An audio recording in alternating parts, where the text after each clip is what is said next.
Welcome. This is David Boles, Human Meme. Today's topic, Twentysomething. Seriously, what's wrong with college-age kids today? Are they all emotionally crippled, or only most of them? Now, I'm kind of joking, and I have a lot of friends who are 20-something, and they're terrific students, so we're not talking about any of them, okay? And hey, I understand if you're 20-something, the world appears set against you. But instead of fighting for a better life, too many 20-somethings, millennials, retreat into the safe, uncanny sanctuary of the birth home. And yes, many times I have joked and prodded and poked those 20-something millennials right here in this Human Meme podcast and in my bolesblogs.com website. But over the past half year or so, I've noticed quite a change in the intention and desire and direction of the younger generation. And I'm thinking that instead of mocking them, we need to help them find a way out of the rocky pit they've dug. Remember, the first rule of holes is when you find yourself in a hole, stop digging. Today's college kids, generally speaking, let's start there. And yes, I say kids instead of students, because many of them are beguiling in nature and frustrating by design.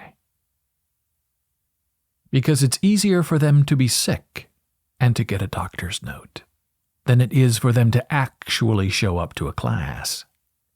Being ill, mentally, physically, preternaturally, psychically, all are the new always out excuses that students use that they think makes them immune from having to perform and to get stuff done on someone else's timeline and not their own. But not coming to class and staying home or doing something else entirely only makes their life harder. And it also makes it sometimes impossible for them to get caught back up.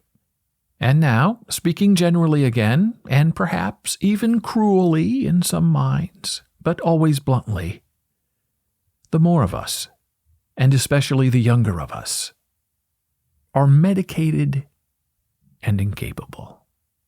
Everything stresses them out. They can't think. They spend most of their days in queue at the student medical center waiting to be seen, not by a doctor, but by a psychologist in the mental health center, so they can try to get a doctor's note to excuse them from all the requirements of a student life. All while still expecting to graduate on time and without repercussion. And I argue it is the difficult task of the instructor and the university to deal with these largely overwhelmed and incapable people en masse. Because it isn't just one student out of 20. It's a majority of the students in a class. Most of them behind, not on time, not getting the work done, expecting individualized attention and makeup exams on their own time, not yours. And it creates a never-ending preclusion of failure all around. The idea of a university education is to assimilate the mind into similar shared channels for thinking and exploration. Yes, it's a bit of a hive mind that can work and can think with others to get big things done. But when a class is mixed up and cut down into its individual species, you don't have a hive mind experience. You have a shattering, a smattering of private, individualized tutoring. And so then there is no us of us, only the me of I, and never the we of all. And that is bad for society. because hive-mindedness teaches us loyalty to each other without condescending the self. But if we are all separate and never equal, then there is never the comity of getting along with each other. We have made it so that we are incapable of moving forward, alone and independent, into a frightening world, where the evildoers want us separated and not thinking. Obeying them is plenty enough for them of a meritocracy. These innate fears that are fostered and never conquered continue beyond the classroom. There is the fear of weather. I've never seen so many events canceled just because it might snow a little bit. Why, when I was young and growing up in the Midwest, we walked 10 miles to school without coats and no suntan lotion, and we walked shoeless and sockless in the middle of a blizzard because it built character and wherewithal.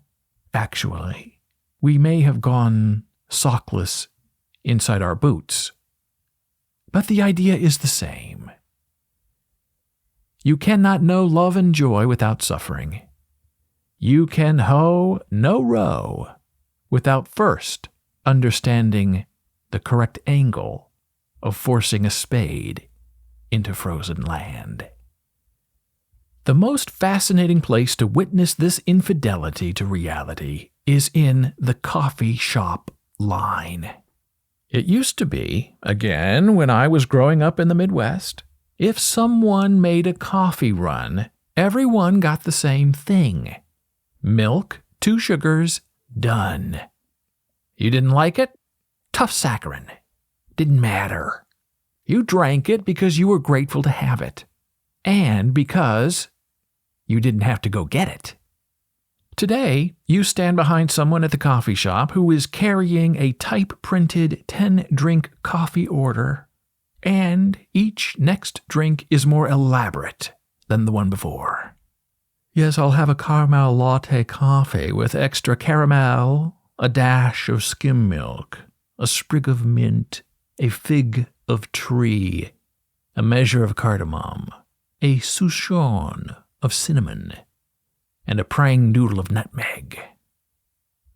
It is the height of insanity that someone who cares that much about the specifics of ordering a 5-minute drink experience, doesn't care enough to actually stand in that coffee shop line to make sure the minimum wage slaves make it just right. Fear of failure and fear of not measuring up to those who came before is what brought about the participation trophy, where nobody keeps score and everyone wins in a tie.